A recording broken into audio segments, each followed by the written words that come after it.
All right, everybody, we'll go ahead and get started. Thank you for coming out on this rainy afternoon.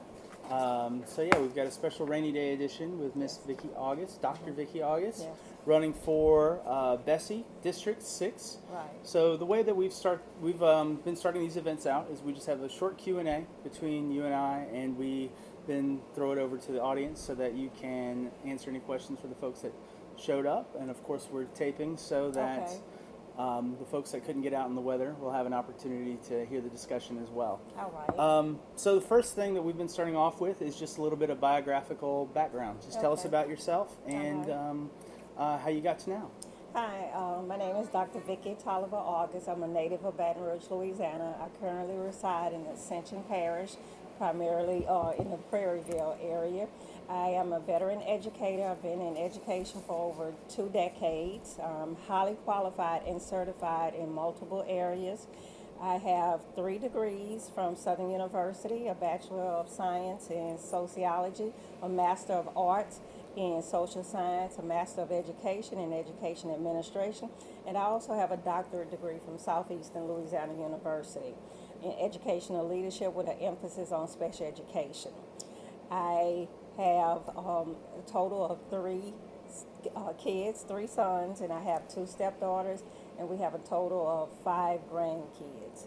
Yeah. So I'm running for BESE, as I stated, because I'm a veteran educator and I want to make some changes. I'm not pleased with some of the current policies and procedures that are in place, and I think my level of experience and my credentials has prepared me to be a member of the board, to make some policies and procedures that will be beneficial for the students across the state of Louisiana as well as teachers Great. and parents. Yeah.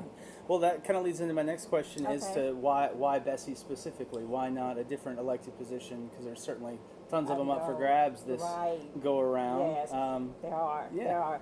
Well, I mean, I didn't want to be the ordinary politician, just run for an office, just to be running. I wanted to run for something that I know I'm qualified for. Sure. I am qualified to serve on the Board of Elementary and Secondary Education because I am an educator, and I Right. have been since 1996. I'm passionate about the BESE board. Mhm. I'm passionate about things that I've seen taking place over the last 8 years. And I think I can make some changes, Sure. particularly when it comes to charter schools, the Louisiana Scholarship Program, as well as the teacher evaluation system, what we call Compass. In addition to that, funding for the Louisiana Retired Teachers Association, because hopefully, within the next 8 to 10 years, I'll be joining that group. Sure. So that's why I'm running, because I'm passionate about education, and I know I'm qualified to speak on certain issues and to implement and try and push for policies that I know will affect everybody, from the parents, students, and teachers, in a positive way. Well, that kind of framed our discussion really well, that answer, because you Okay. kind of had 4 bullet points in there that we could kind of just go down. Okay. So let's start with vouchers. Yes. So what are your general thoughts on that? Well, the voucher system, which is the proper name is the Louisiana Scholarship Program, I am not an advocate for it. I don't support it, and I'll tell you why. I know people will say, okay, well, she's not supporting the voucher system, and I'm a taxpayer, and I have a right to put my child in a private school and let those funds pay for it. You have a right to put your child in whatever school you would like to. But BESE implemented policies and procedures which stated that no school can participate in the scholarship program until they've been in existence for at least 2 years and have proven that they are self-sustaining, meaning that the parents have been able to pay tuition. Mm-hmm. BESE, the current BESE members are not adhering to their own policies and procedures. They are allowing schools to pop up overnight and participate in this program that they said, the BESE members, current BESE members said, you can't participate in. Sure. I think it's simply what I would say, I mean, it's a common term or phrase that people are using now. They're draining the swamp. That's what I think they're doing. Robbing Peter to pay Paul. And when I say that, I'm talking about the public school system. Sure. You are robbing the public school system of much needed funds to pay for an education in a private school setting when most of these private schools are not fully accredited and are not providing a better education or even the same education as public school systems are. So that's how I feel about the Louisiana Scholarship Program, also known as the Voucher Program.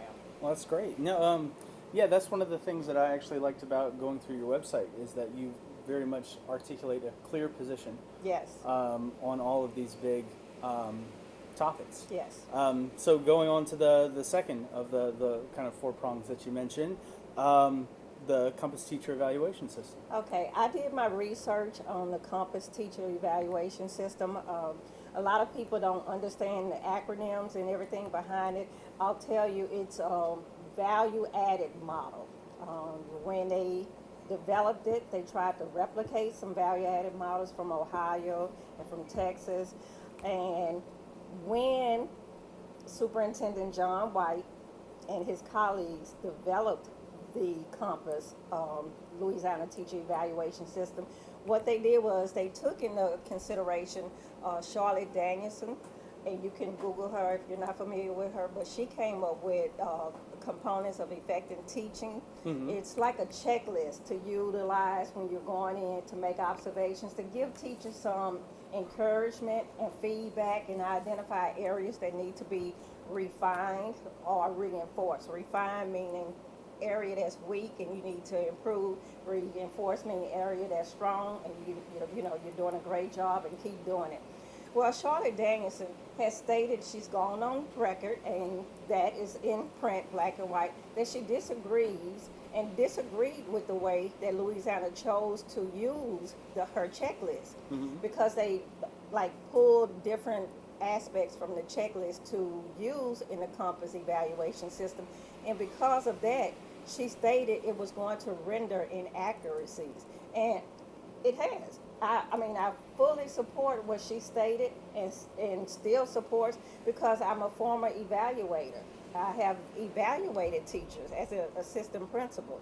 And I know for a fact it's supposed to be objective, but it's not objective because the evaluator can still be subjective.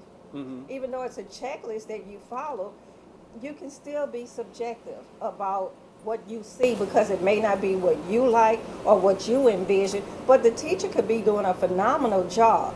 You have to take into consideration the other aspect, the standardized test scores. Mm-hmm. You cannot take one moment in time, which is a test score, and incorporate that into a teacher's evaluation, because you're saying, okay, you've taught for this child for 7-8 months. Now we're going to see what this child has learned.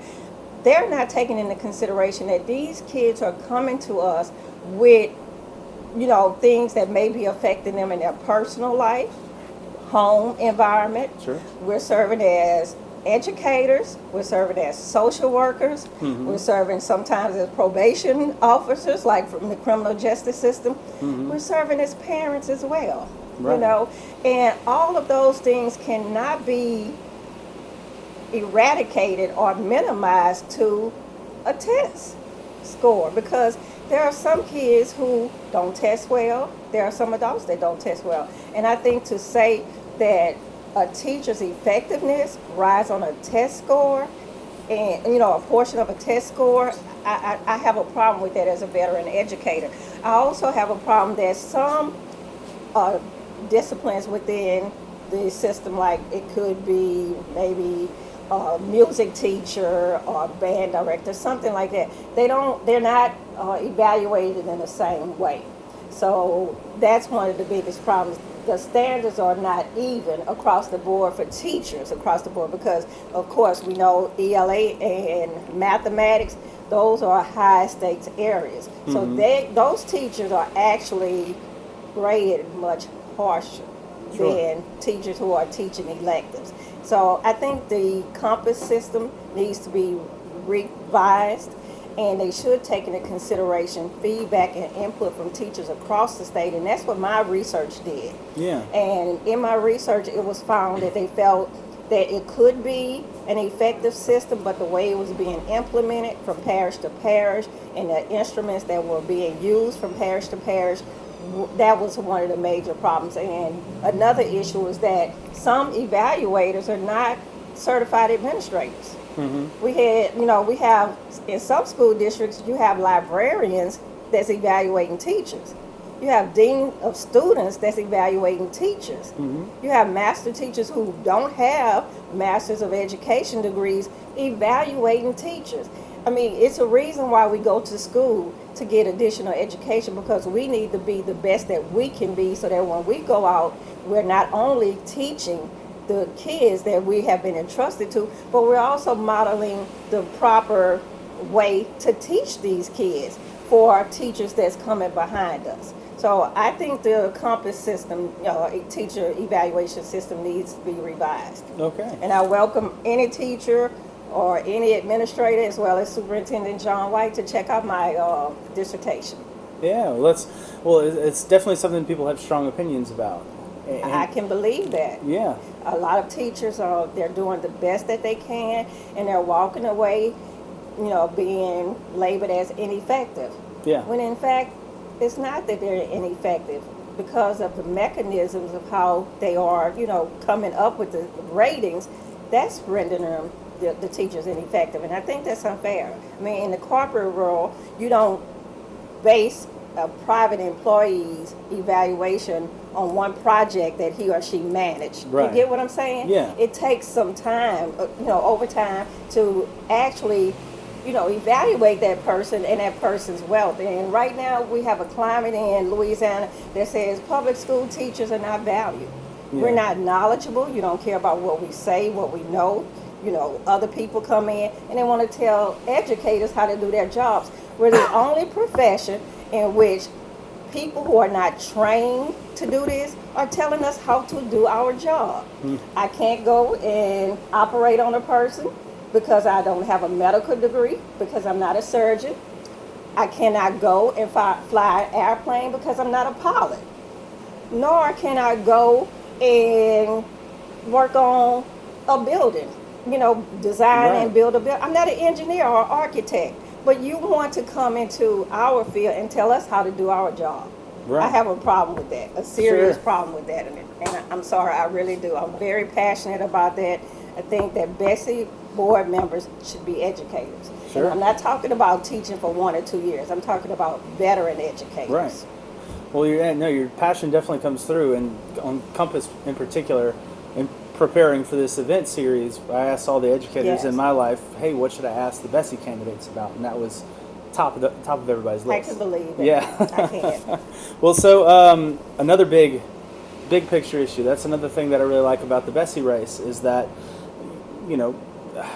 if you're not in education, you're not in education. Exactly. And so, in a way, it's a bit of an education for me to kind of learn about some of these bigger topics and Right. bigger issues, and to hear folks like yourself speak on them a little bit.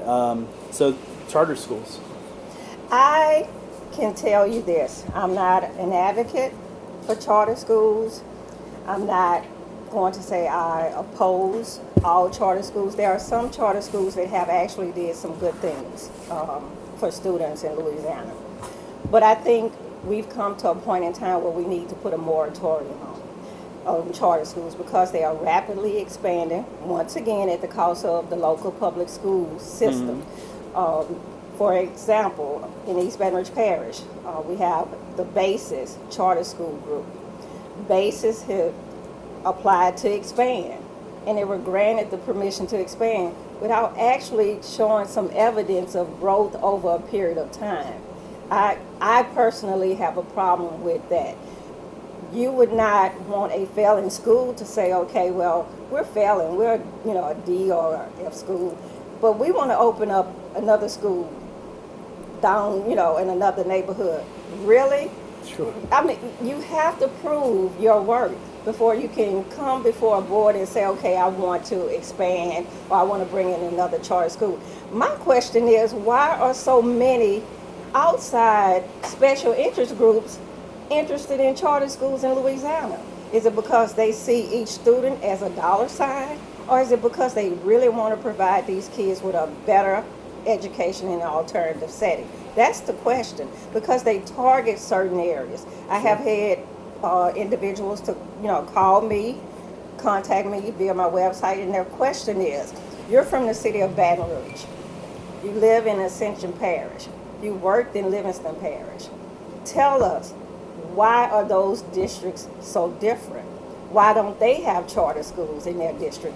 And I'll tell you why. Because they're providing a good quality education, and they're not allowing these charter schools to come in, infiltrate their districts with lackluster education, and teachers who are teaching with no experience whatsoever, no credentials whatsoever, but they proclaim themselves to be teachers. And Zachary, which is another school system that I would be, responsible for representing at the BESE board, they have this community sense of belonging. They invest in the students, and they want those students to learn. So therefore, they provide all the support that the teachers need, rather than siphoning off students to charter schools. That's the biggest problem. Yeah. In my opinion, that's the biggest problem.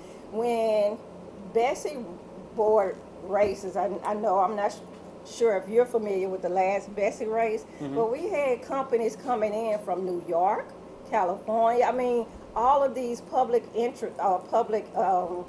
action committees, these PACs, pouring in tons and tons of money to candidates. Why?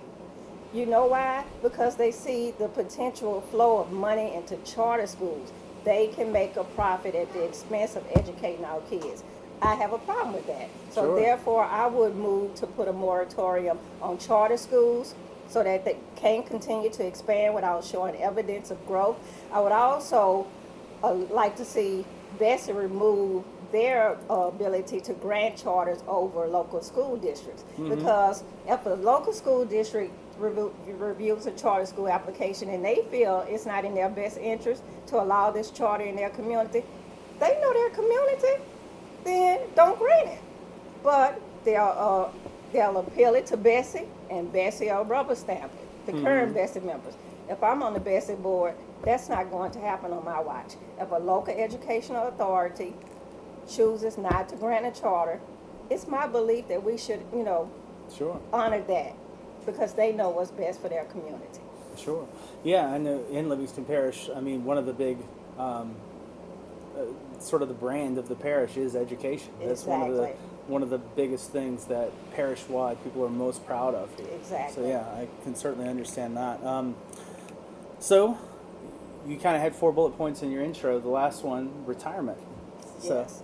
I think retirement, the contributions to retirement needs to change. I think our Louisiana retired teachers are paying too much for premiums, insurance premiums. It seems like they want to eradicate the teacher retirement system at the expense of teachers who have put in long,